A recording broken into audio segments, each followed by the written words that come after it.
Evangelho segundo Mateus, capítulo 27, versículo 22 e versículo 23.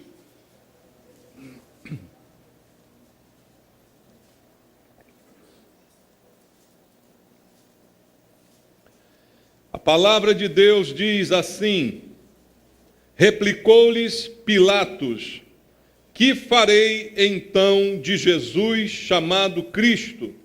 Seja crucificado. Responderam todos. Que mal fez ele? Perguntou Pilatos. Porém, cada vez clamavam mais: seja crucificado. Amém. Pai querido, tua palavra está conosco essa noite. Dela vem a direção que precisamos, Pai. Dela vem a verdade que liberta. A palavra diz: conhecereis a verdade e a verdade vos libertará. Que a tua palavra nos seja ministrada para a libertação esta noite, de conceitos errados, de coisas humanas. Que a tua palavra venha com verdade trazer libertação a todos nós. Fala ao nosso coração pelo poder do Espírito Santo que inspirou esta palavra, que ela chegue a nós, trazendo, ministrando a tua vontade e transformando as nossas vidas. Usa-me, Senhor, como um instrumento em tuas mãos. Dá-me a unção do Espírito Santo para que eu tenha capacidade de ministrar a tua palavra e esta venha tocar nos nossos corações, quebrando as barreiras, as distrações, os impedimentos, para que possamos ouvir a tua voz esta noite. É o que te pedimos em nome de Jesus. Amém. Podem sentar, irmãos. Graças a Deus. Amados, todo mundo conhece esse episódio bíblico em que Jesus, na presença de Pôncio Pilatos, é condenado pela multidão que estava ali presenciando esta cena. Mas interessante é que não é bem Pilatos que condena Jesus, não é? A verdade é a multidão que vai gritar: crucifica-o. Pilatos, ele se omite de ter uma participação, mas ele faz uma pergunta aqui nesse texto. Versículo 22 diz: replicou-lhes Pilatos: que farei então de Jesus chamado Cristo? Ele faz uma pergunta: o que eu faço deste homem chamado Cristo? O que eu faço em relação a este homem? É a pergunta que ele tem feito nesse momento. E essa pergunta, irmãos, tem sido feita a milhares de pessoas, desde quando Jesus morreu e ressuscitou. O que faremos a respeito de Jesus? A história nos conta quem ele é. A Bíblia nos diz quem ele é. Mas há uma atitude que nós precisamos tomar. O que faremos com relação a Jesus Cristo? É a pergunta de Pilatos que ainda está sendo feita a milhares de pessoas até o dia de hoje. E a maneira como a gente tem respondido a esta pergunta é que faz toda a diferença entre uma pessoa e outra. Aquela multidão respondeu por duas vezes em uníssono: crucifica-o. Foi o que eles disseram. Quer saber o que fazer com ele? Nós sabemos. É só colocá-lo na cruz. Crucifica-o, mata-o. Foi isso que disseram aquelas pessoas. E hoje, o que as pessoas têm dito também em relação a Jesus? Muitos têm respondido ainda da mesma maneira. O que fazer com Jesus? Nada. Crucifica-o. Não quero saber dele.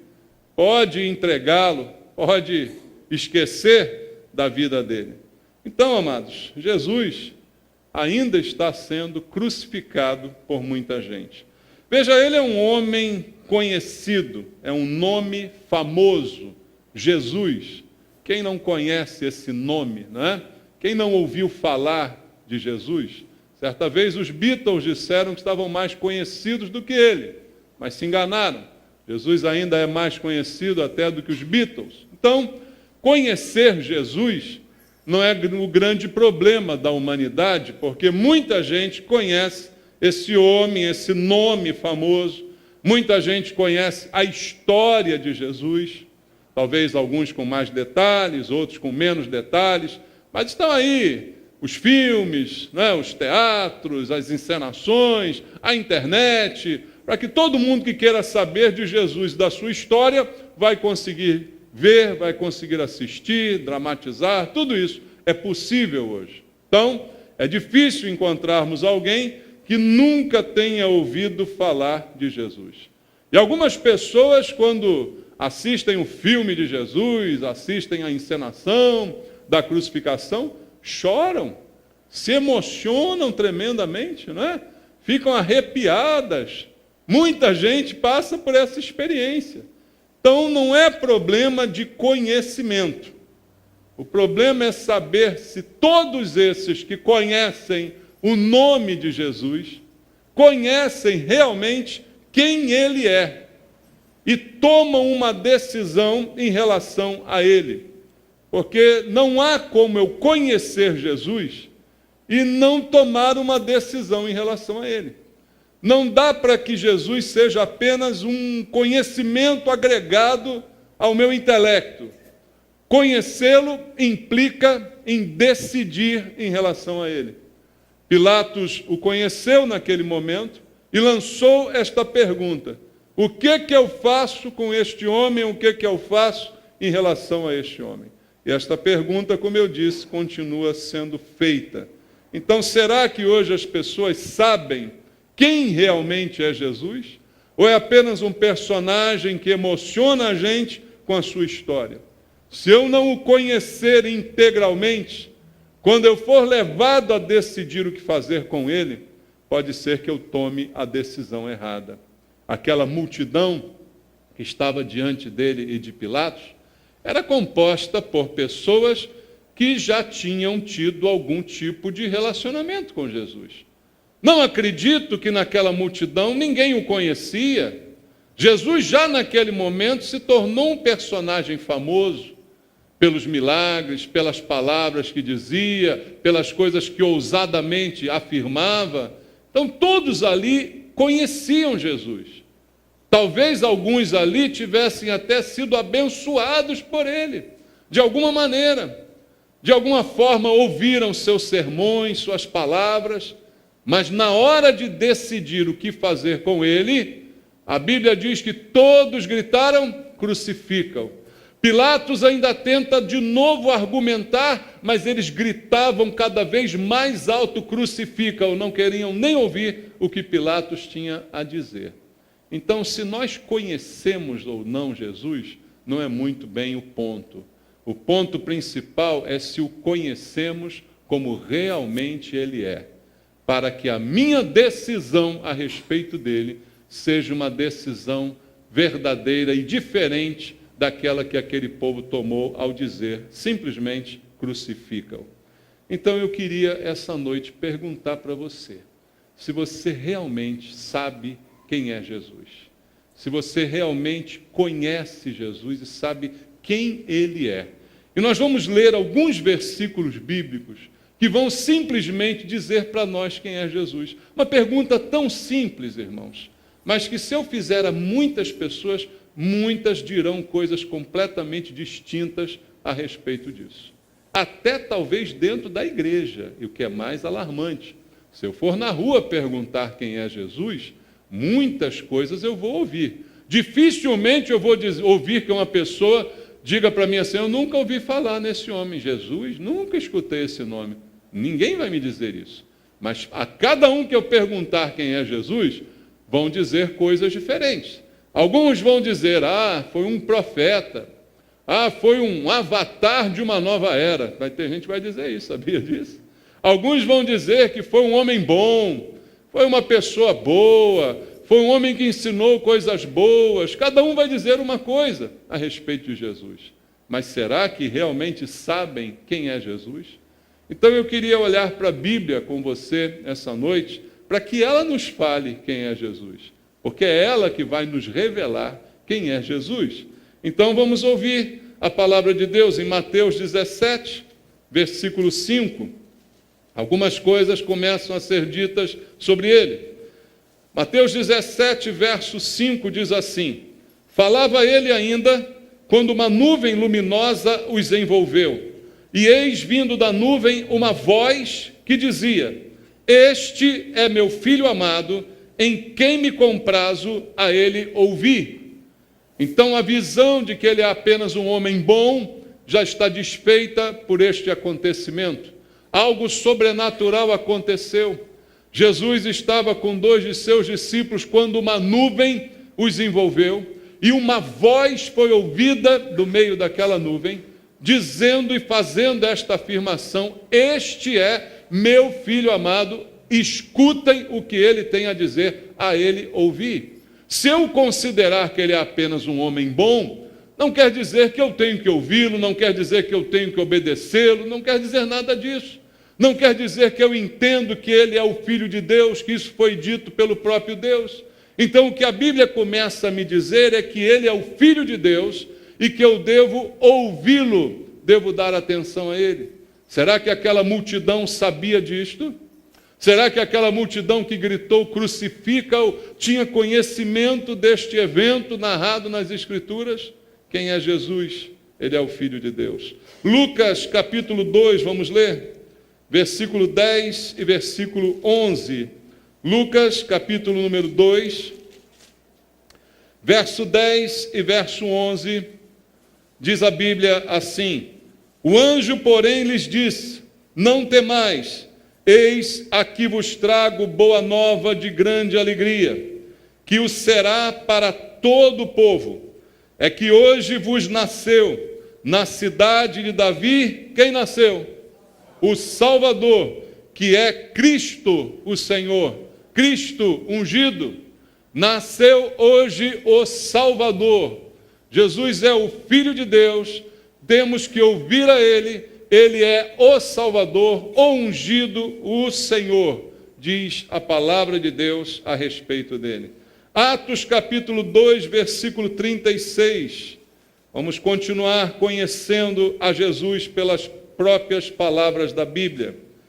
Atos 2, 36 diz: esteja absolutamente certa, pois toda a casa de Israel, de que a este Jesus, que vós crucificastes, Deus o fez o quê? Senhor e Cristo.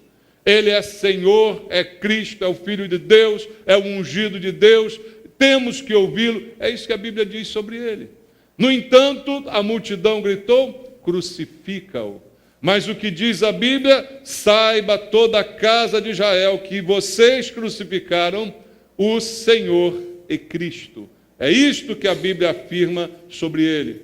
Não é só um profeta, não é só um homem bom, não é só um homem inspirado, iluminado, é o Senhor, é Cristo, é o Filho de Deus, é o que diz a Bíblia, é o Salvador. Que mais ele é? Apocalipse capítulo 19, versículo 16.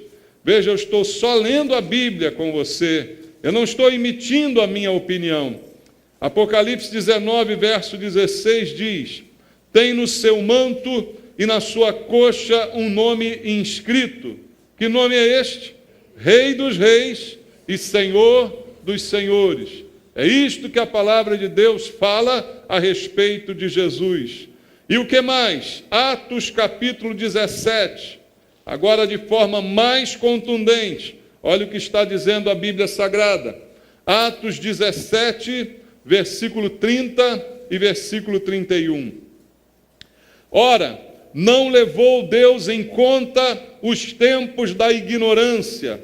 Agora, porém, notifica aos homens que todos, em toda parte, se arrependam, porquanto estabeleceu um dia em que há de julgar o mundo com justiça por meio de um varão que destinou e acreditou diante de todos, ressuscitando-o dentre os mortos. Agora a Bíblia está dizendo que Jesus julgará o mundo todo. Além de tudo que foi dito dele, ele é o juiz.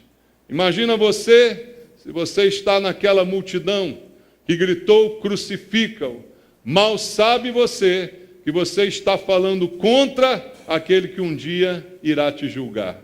Você está falando contra aquele que um dia terá poder de determinar o teu destino. E veja como é interessante estes versículos de Atos que nós lemos aqui. Diz a Bíblia no versículo 30, que Deus não levou em conta o tempo da ignorância. Eu não sabia que Jesus era isso. Eu não sabia que Ele era tudo isso. Estou sabendo hoje, porque a Bíblia está me dizendo hoje. Amém? A Bíblia mesma disse para você que Deus não leva em conta o tempo da ignorância. Mas uma vez que conhecemos, uma vez que recebemos esse conhecimento, nos tornamos culpados se rejeitarmos este conhecimento. E o que diz a Bíblia é que, embora Deus não leve em conta os tempos da ignorância, Ele agora, diz o texto, agora, porém, notifica aos homens que todos, em todos os lugares, façam o quê? Se arrependam. Uma notificação de Deus foi emitida. O oficial de justiça de Deus está carregando esta notificação. O que você faz quando você recebe uma notificação? Você rasga? Pode rasgar, não pode? Pode. Agora a consequência virá, não virá? Você é livre para fazer o que quiser com ela. Mas uma notificação, é interessante o termo bíblico, Deus notifica aos homens que se arrependam. Deus não pede que os homens se arrependam. Deus não implora que os homens se arrependam, mas Deus os notifica. E ainda traz uma boa notícia: eu não vou levar em conta o tempo da ignorância, mas agora no tempo do conhecimento você é indesculpável se você não se arrepender do que você é e tem sido até o dia de hoje. Então há uma notificação expedida para a humanidade, a todos e em toda parte, como diz o texto, para que todos se arrependam. E ele continua dizendo, por que disso? Porque Deus estabeleceu um dia em que há de julgar o mundo com justiça, por meio de um varão, diz a palavra, que ele destinou e acreditou diante de todos, ressuscitando-o dentre os mortos. Veja, a maior evidência de quem é Jesus foi a sua ressurreição. Todos os profetas morreram, todos os líderes espirituais morreram, todos os precursores de religião morreram e lá ficaram sepultados. Mas Jesus ressuscitou. E a Bíblia diz que a maneira de Deus acreditá-lo diante de todos foi exatamente ressuscitando. É a maior evidência de que Ele é quem Ele diz que é, quem a Bíblia diz que Ele é. Foi ressuscitado, algo que nunca aconteceu. Então, amados, a notificação está expedida. Ninguém mais pode alegar desconhecimento, especialmente nós que agora lemos na Bíblia quem é Jesus.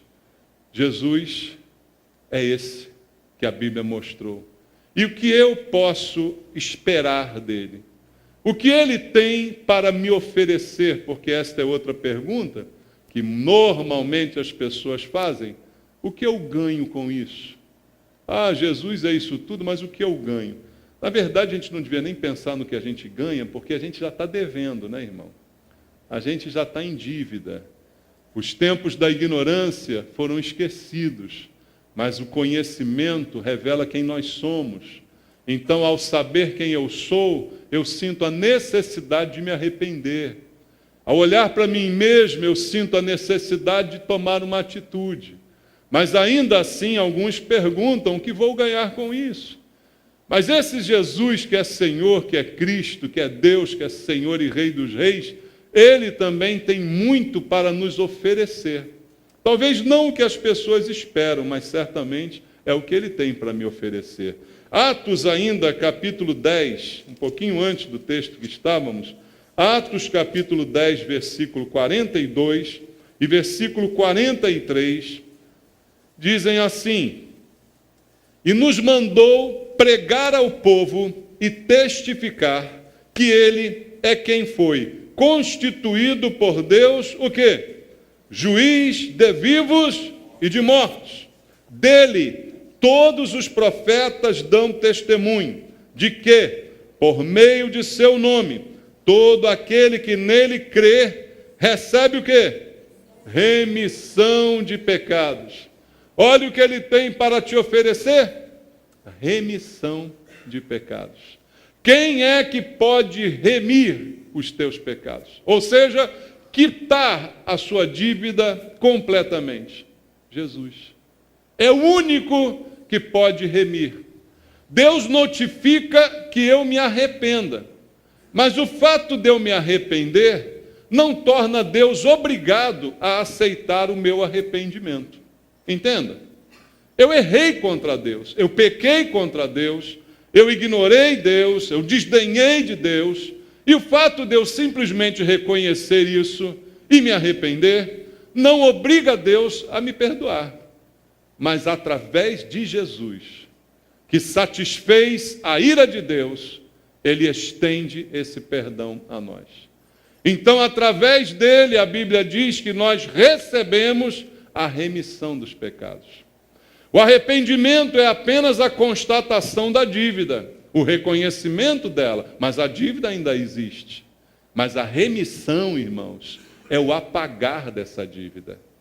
Então, o que te salva não é o arrependimento, é Jesus. Entenda isso. Parece muito parecido, mas não é. O que salva é Jesus.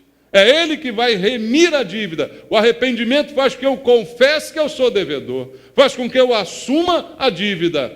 Mas ainda tenho a dívida. Mas o Senhor Jesus, Ele vem remir a dívida.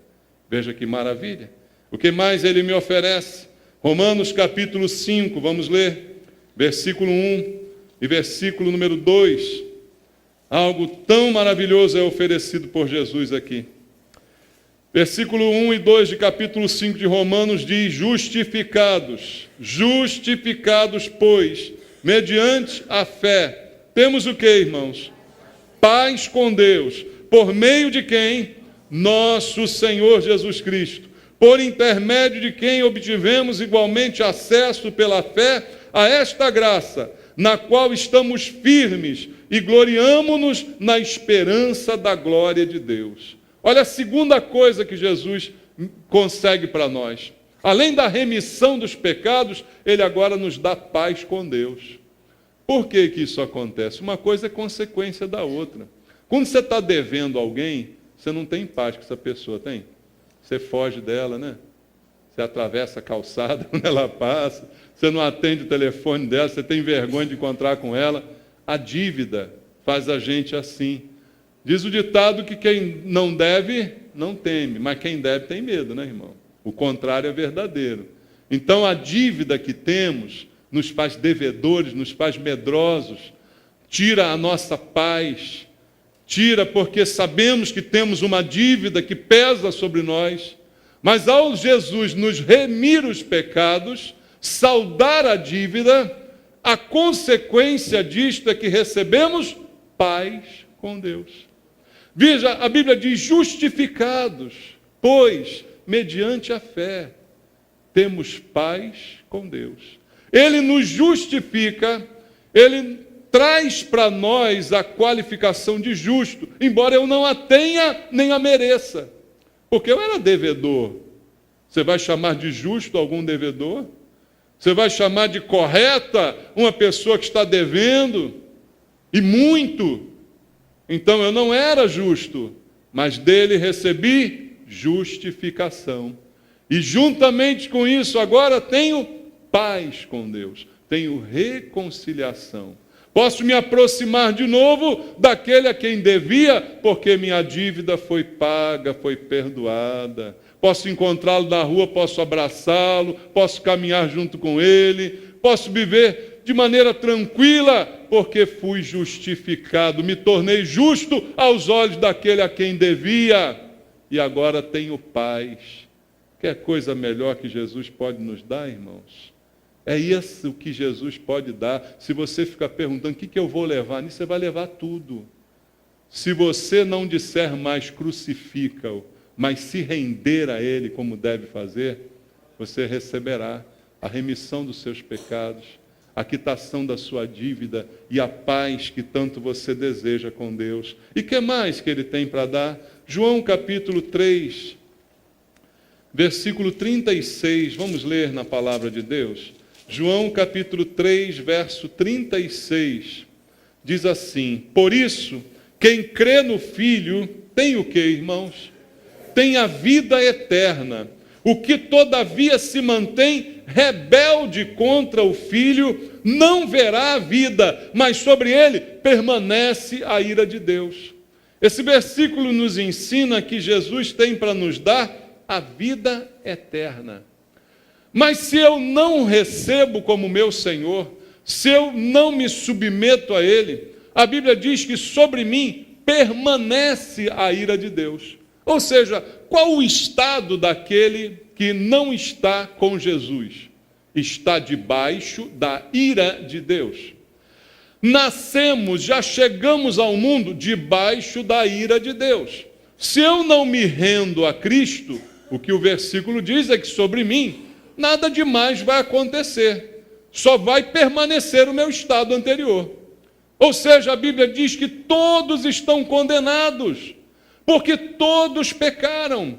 O destino de todos é a separação eterna de Deus.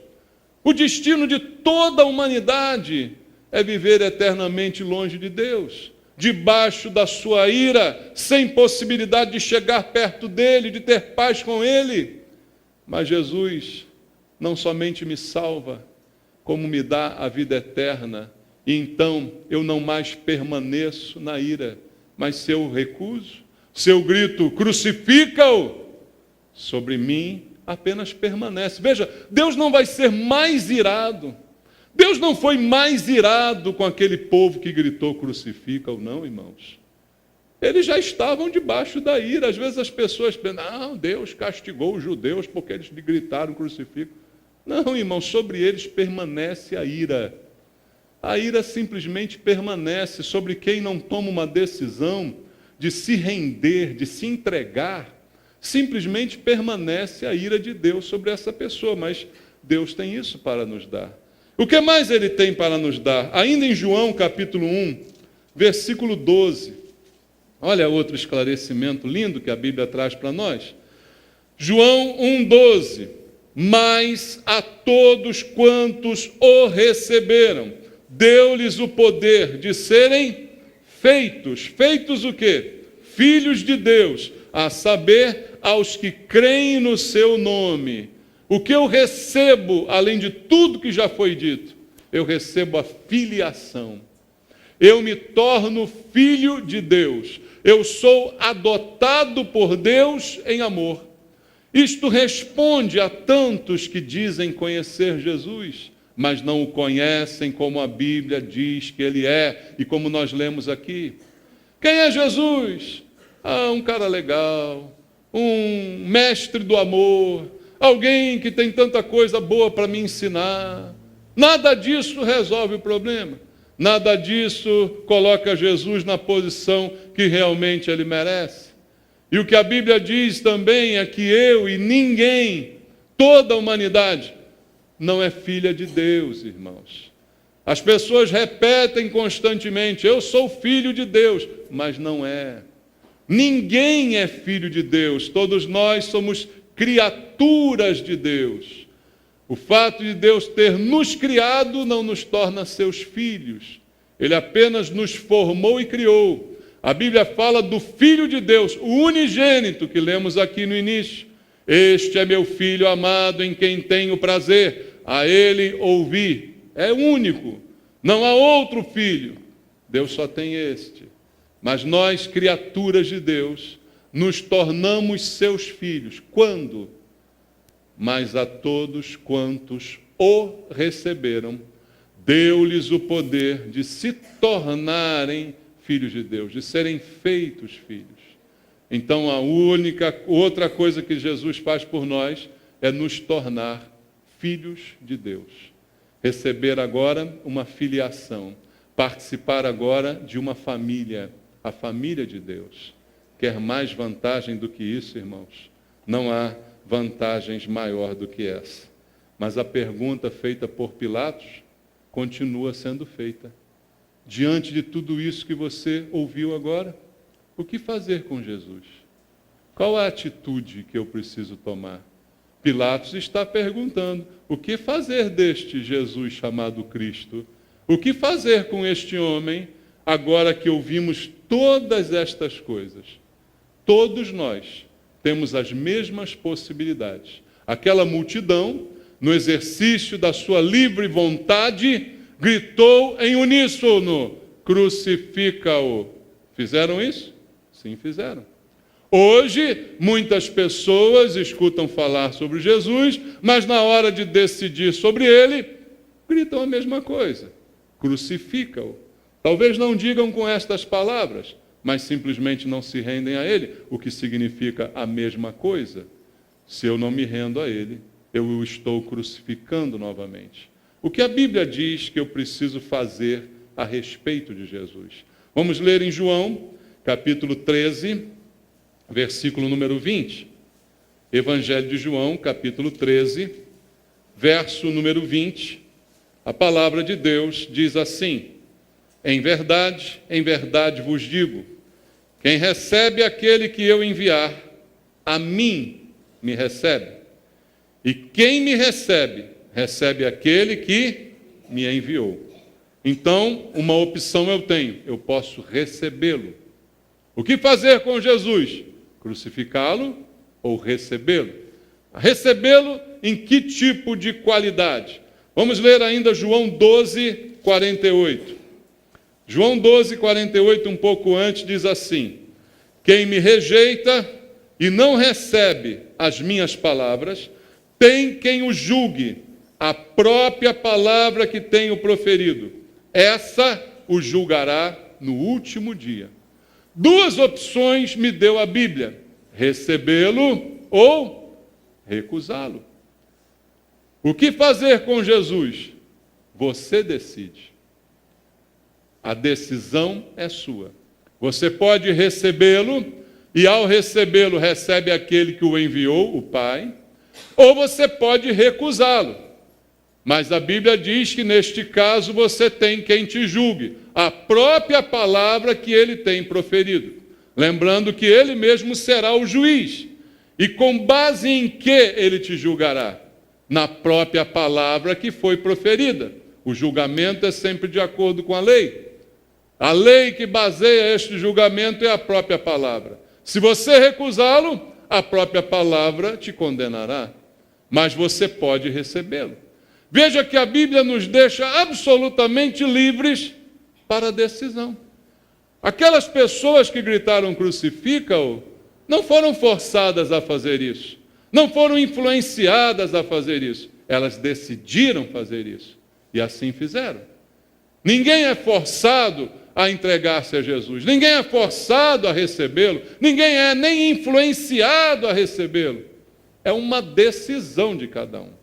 E a liberdade que Deus nos deu é esta: recebê-lo ou simplesmente descartá-lo, desprezá-lo, recusá-lo. Veja mais o que diz Jesus em Mateus 12, 30. Veja, irmãos, como eu falei, essa pergunta continua sendo feita. E as pessoas continuam respondendo. Mateus capítulo 12, versículo número 30, a palavra de Deus diz assim, Jesus falando: quem não é por mim, é o quê? É contra mim. E quem comigo não ajunta, espalha. O que Jesus quer dizer com isso? É a palavra que ele proferiu. Ele quer dizer que todos nós somos levados a uma decisão. E essa decisão não admite neutralidade. Veja, numa votação, você pode votar sim, não, ou pode se abster. Né? Não vou opinar. No caso de Jesus, não dá para fazer isso. Quando Pilatos fez a pergunta, a multidão gritou crucificam. Será que 100% gritou crucificam? Dificilmente. Talvez alguns lá tenham gritado, liberta ele é o Senhor. Mas as vozes não foram suficientes para serem ouvida, já que a multidão abafava esse pensamento. E talvez alguns ficaram calados. Pilatos foi um que ficou calado. E ficou conhecido por este ato. O que ele fez depois? Lavou as suas mãos. Olha, é com vocês. Eu não me pronuncio. São vocês que estão decidindo. Não é assim? Tudo isso é possível num julgamento humano, em que as pessoas podem ou não se pronunciar. Mas com relação a Jesus, ele foi bem claro. A Bíblia é bem clara. Não há alternativa de neutralidade. Não há alternativa de ficar em cima do muro, coluna do meio. Não há essa alternativa. Ele diz: quem comigo não ajunta, espalha. Quem não é por mim, automaticamente está contra mim.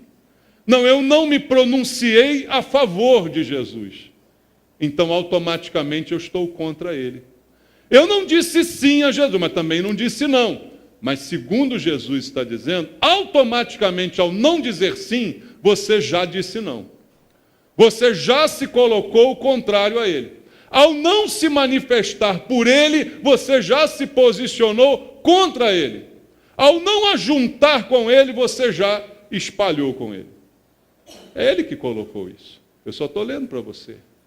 Então, a decisão, a resposta a essa pergunta, ela implica num posicionamento. Ela não dá espaço para uma neutralidade. Ela exige uma posição. Então, o que eu faço com Jesus? Recebo ou rejeito? O que eu faço com Jesus? Estou por ele ou estou contra ele? Estou a favor dele ou me posiciono contra ele? A decisão é de cada um. Outra questão que a Bíblia nos coloca em Mateus ainda capítulo 10. Olha, palavras de Jesus mais uma vez. Versículo 32 e versículo 33. Olha o que Jesus fala. Mateus 10, 32 e 33. Portanto, todo aquele que me confessar diante dos homens, também eu o confessarei diante de meu Pai que está nos céus. Agora, em contrapartida, versículo 33. Aquele que me negar diante também dos homens, eu o negarei diante de meu Pai que está nos céus. Mais uma opção Deus está nos dando. Aceitá-lo ou recusá-lo? Recebê-lo ou rejeitá-lo?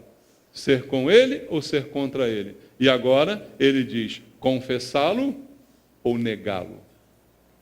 Como é que eu nego? Pelo que disse o versículo anterior, eu nego simplesmente não afirmando. Eu não preciso negar como Pedro negou. Todo mundo conhece a negação de Pedro? Está na Bíblia, né? Está lá o que ele fez. Você era um deles? Não, de forma nenhuma. Não quero saber desse homem. Nunca estive com ele, nada. Pedro negou explicitamente. Mas segundo me diz a palavra de Deus, eu não preciso negá-lo assim de forma explícita. Só o fato de não ajuntar com ele, já estou espalhando. Só o fato de não ser por ele, já sou contra ele. Então não preciso, a minha neutralidade, a minha boca fechada, já diz que eu estou contra ele. A minha falta de posicionamento já me coloca em oposição a ele. Mas ele diz, se você me confessar, e confessar requer a expressão vocal, né? Requer que palavras sejam proferidas, atitudes sejam vistas. Se você não me confessar diante dos homens, você vai me negar. E se você me negar, eu também vou negar você, vou negar que te conheço. Mas se você me confessar, eu também vou confessar você. Ou seja, a tua imagem diante de Deus será vista através de mim. Aquilo que falamos ainda há pouco. Então a atitude é requerida de nós. Esta resposta precisa ser respondida. Não posso me furtar a respondê-la. Não posso dizer, não quero respondê-la, não quero me posicionar, não quero me comprometer. Não me comprometa, por favor, deixa como está. Como está, você está debaixo da ira de Deus. Você está condenado e você está contra Jesus. Esse é o como está. Para mudar isso, só há uma opção: confessá-lo diante de Deus e diante dos homens. Para mudar isso, só há esta oportunidade: responder à pergunta de Pilatos. Não com crucificam, mas com um eu me rendo. Essa é a proposta de Deus. E para terminar, Apocalipse capítulo 3, versículo 20, diz: eis que estou à porta e bato. Se alguém ouvir a minha voz e abrir a porta, entrarei em sua casa, cearei com ele e ele comigo. Mais uma oportunidade: abrir a porta ou fechar a porta. Deixá-lo entrar ou deixá-lo de fora. A resposta está com cada um de nós. A proposta foi feita por Deus. Já sei quem Ele é, já sei os benefícios que Ele pode me dar, mas agora preciso decidir.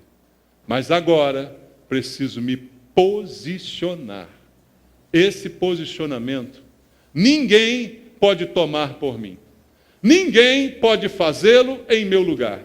Esse posicionamento é exclusivamente meu, de cada um de nós. Por isso, eu quero essa noite orar junto com você, para que uma resposta seja dada hoje. O que você vai fazer com Jesus? O que você vai fazer com tudo o que foi ouvido a respeito dele? Tudo que te foi apresentado sobre ele? Qual será a tua resposta a essa pergunta? Vamos orar? Curva a sua cabeça agora. Vamos falar com Deus. Pai amado, tua palavra foi ministrada. Nós entendemos quem tu és. Nós conhecemos quem é Jesus. Nós ouvimos pela tua palavra o que o Senhor e somente o Senhor pode fazer por nós. Nós entendemos as consequências das nossas escolhas e atitudes. Mas agora nós temos que escolher. Se há alguém aqui que ainda não fez esta escolha voluntária diante de todos, na frente dos homens, como disse Jesus, há uma oportunidade agora para você de publicamente, livremente, espontaneamente responder a esta pergunta. O que você vai fazer com Jesus?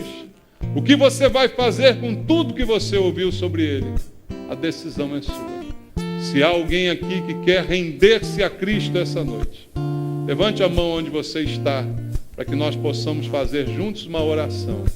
Há alguém que quer entregar a sua vida para Cristo? Há alguém que queira fazer isso agora? Não? Suponho então que todos já fizeram. Que Deus possa continuar te abençoando. E para você que ainda, mesmo que tenha escolhido, mesmo que tenha rendido-se a Jesus, a pergunta ainda nos chama a atenção, queridos. O que faço com Jesus que me salvou? O que faço com esse que me perdoou e que tem feito maravilhas na minha vida? De que maneira eu devo reagir a tão grande amor e tão grande atitude? Pensa também sobre isso agora. Pensa sobre essa atitude de Jesus com relação a você, porque Ele também espera uma atitude nossa como salvos. O salvo precisa ter atitude de salvo, irmãos. Que a gente tenha essas atitudes em relação a Jesus. Amém? Que Deus te abençoe em nome de Jesus.